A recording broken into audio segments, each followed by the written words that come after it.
রিকশা দেখে চালাতে পারছ না? আপনি অনেক থাপ্পড় মারলেন কেন? দেখতেছেন না অফিসে গাড়ির সামনে চলে এসে আরেকটু হলে তো লাগাই দিত। গাড়িটা তো রিকশার সামনে চলে আসছে, তাই এই থাপ্পড়টা আপনার পাওনা ছিল। তাই বলে ওর সাথে আমার কম্পেয়ার? ওর আমি কি সমান? জি, আপনাদের মতো বড় লোকেরা চোখে চশমা পরে ঘুরে বেড়ান আর বুঝতে পারেন না পাখি মাটিতে আছে নাকি আকাশে আছে। এই জন্যই বড় লোকদের আমি একদম দেখতে পারি না। ফালতু যত সব। মেয়েটা কিন্তু সুন্দর আছে, আমার ওকে হেভি পছন্দ হয়েছে। এর ঠিকানা ম্যানেজ করে বিয়ের প্রস্তাবটা পাঠানো। আমি তো কবির সাহেবকে দিয়ে পাঠিয়েছি বিয়ের প্রস্তাবের জন্য। ভুলে যান স্যার, ওই মেয়ের আশা একদম ভুলে যান। মেয়ের মা সাফ সাফ জানিয়ে দিয়েছেন ওই মেয়ে বড়লোক কোনো ছেলেকে বিয়ে করবে না। তাহলে কাকে বিয়ে করবে? কোনো গরিব ছেলেকে। চলে আসি, রেডি হন। তোর এত বড় সাহস!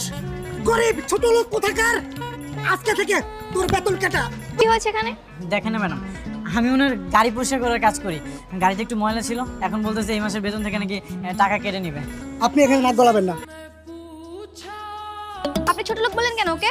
ও কি করেছে? ওকে আপনার সঙ্গে তর্ক করেছে নাকি আপনাকে মেরেছে? হ্যাঁ, ছোট লোক হলে আপনি, আপনাদের মতো বড় লোকেরা। আর কখনো যদি দেখেছি গরিবের সঙ্গে এরকম আচরণ করতে, মেরে একদম ঠ্যাং ভেঙে দিব। আমি দেখছি আপনাদের কোনো চাকরির ব্যবস্থা করা যায় কিনা। আচ্ছা, আপনি ওকে একটু কাজে নেন, আপনাদের খাবার সার্ভ করা, তারপর ডেলিভারি দেওয়া সব কাজেও করে দিতে পারবে। ভাই আপনি একটা কাজ করেন, আপনি থালা বাসনগুলো মাজেন, আমি একটু দেখি। এই তুই কি বললি? এই থালা বাসন সব আমি মাজবো? আমি বেটা এই হোটেলের ম্যানেজার, আমি থালা বাসন মাজবো? থাপ্পড়টা একদম কানপটি গরম করে ফেলামু। আরে থামেন, আপনি কাকে কি বলছেন? উনি হচ্ছে আরিয়ান চৌধুরী, আরিয়ান গ্রুপ অফ ইন্ডাস্ট্রিজের মালিকের একমাত্র ছেলে। এখানে 5 লক্ষ টাকার চেক আছে। আজকে থেকে এই দোকানের মালিক আরিয়ান স্যার। ম্যাডাম যখন তোমাকে জিজ্ঞাসা করবে তখন বলবো ঠিকঠাক মতো কাজ করতেছে, আর আমার ব্যাপারে একটু বেশি বেশি প্রশংসা করবা। কেমন লাগছে কাজ? কোনো সমস্যা হচ্ছে না তো? কোনো সমস্যা হচ্ছে না। আচ্ছা, আপনার বাবা কি করে? আমার বাবা সবজি বিক্রি করে, আর মা? আমার মা বাসা বাড়িতে কাজ করে। তাহলে তো আপনার একটা হেল্প লাগবে আমার। আপনি একটু আপনার মাকে বলবেন আমাদের রান্না বান্নার কাজটা করে দিতে। হ্যাঁ হ্যাঁ ঠিক আছে, হ্যাঁ আমি পাঠিয়ে দেবো। আমি কখনো বুয়া কাজ করেছি? কাল আমি তোমাকে নিয়ে যাবো। একমাত্র ছেলের জন্য এইটুকু করতেই পারে। এই দেখো, কবিরের মা আসছে, যার কথা তোমাকে বলেছিলাম আমাদের বাসায় সব কাজ করবে। এই যে এদিকে রান্নাঘর, আপনি তাহলে কাজ শুরু করে দেন। সেটা ঠিক আছে। হ্যাঁ, আপনি কি ঘরের কাজ সব পারবেন? জি পারবো। আচ্ছা মা, তাহলে তুমি ঠিকঠাক মতো কাজ করো, আমি তাহলে যাই। আচ্ছা, দেখা হবে পরে। জানেন, আপনার মাও কিন্তু অনেক ভালো মানুষ। আচ্ছা, আপনার বাবা যেন কি করে বলেছিলেন? বাবা বাবা ওই যে সবজি বিক্রি করে। চলুন না আপনার বাবার সঙ্গে একটু পরিচয় হয়ে আসি। আজকে আমার বাবা একটু কারণ বাজার গিয়েছে সবজি আড়তে, কালকে নিয়ে যাই। হ্যাঁ ঠিক আছে। আজকে আমার খুশির দিন। এই তুমি বোকার মতো হাসছো কেন? ও মা, হাসবো না? এখন কেমন লাগে? আমি যখন কাজের বুয়া সাজবো বলছিলাম তখন তো খুব মজা নিছিলাম। এখন এখন তো তোমাকে সবজি বিক্রি করতে হবে। এই যে আমার আব্বাজান। আসসালামু আলাইকুম চাচা। ওয়ালাইকুম আসসালাম। কেমন আছো মা? আপনি কি আমাকে আগে থেকে চেনেন নাকি? চিনুন না কেন? তুমি আমার বউরে তোমার বাড়িতে কাম দিছো, আমার এই পোলাটার একটা চাকরি দিছো। তোমার না চিনা একটা উপায় আছে? সুখের সংসার হোক, ঘর জুড়ে একটা ফুটফুটার সন্তান আসুক, সেই সন্তানের রয়ে আমি যে কি আনন্দ করব। কি রে আরিয়ান, আমি কি খুব বেশি বলে ফেললাম? জি আব্বাজান, আপনি একটু বেশি বলে ফেলছেন। আপনার ছেলের সাথে আমার মেয়ের বিয়ের দিন ঠিক করতে হবে। আমার মেয়ে আপনার ছেলেকে পছন্দ করেছে। এখন যদি আপনি সম্মতি দেন তাহলে আমরা ঘরোয়াভাবে ছোট্ট করে অনুষ্ঠানটা করতে পারি। আমার বলা তো রাজকা বল, আপনার মাইয়া আমার ঘরের বউ হইব। আমি রাজি, আমি রাজি। কালকে বিয়ে পড়াই দেই। না না না না না, কালকে না।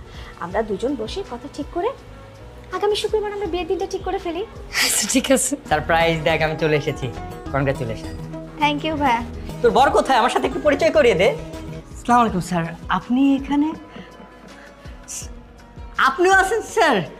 ম্যাডাম আপনি কি ব্যাপার, ওদেরকে এইভাবে রেখেছিস কেন? প্লিজ কিছু নিন না ম্যাডাম, বসুন। মানে? ওহো, তোকে তো বলাই হয়নি।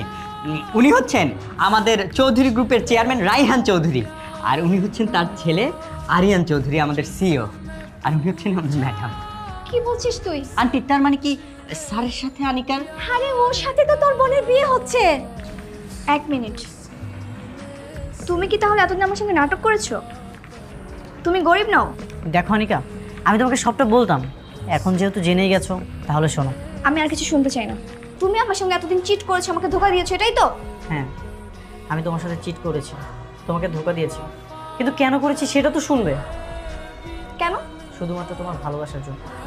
যেদিন তোমাকে আমি প্রথম দেখেছিলাম, তোমাকে দেখে না আমি মুগ্ধ হয়ে যাই, আর এই মুগ্ধতার পরিমাণ এত বেশি ছিল যে আমি তোমাকে ভালোবেসে ফেলি।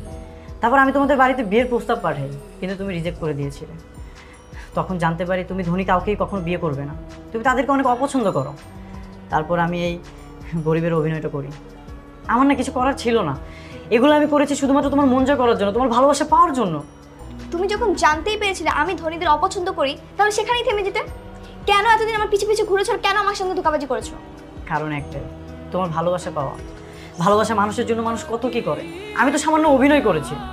মানে ভালোবাসা মানুষকে পাওয়ার জন্য মানুষ জীবনের সাথে যুদ্ধ করে, হাজার হাজার মানুষ নিজেকে প্রতিষ্ঠিত করার জন্য ব্যস্ত, কিন্তু আমি তো অলরেডি এস্টাবলিশড। তুমি যখন স্রোতের বিপরীতে যাচ্ছিলে, তুমি ধনীদেরকে অপছন্দ করো, আমার না কিছু করার ছিল না, এই জন্য আমি অভিনয় করেছি। তুমি বলো আমি কি করতাম তখন? তাই বলে মিথ্যার আশ্রয় নিবে? মিথ্যার আশ্রয় নিয়েছি কারণ আমি তোমাকে প্রমাণ করতে চেয়েছি সব ধনীরা এক নয়। তুমি তো বড় লোকদের অপছন্দ করো, ভাবো যে তারা অহংকারী, জেদি।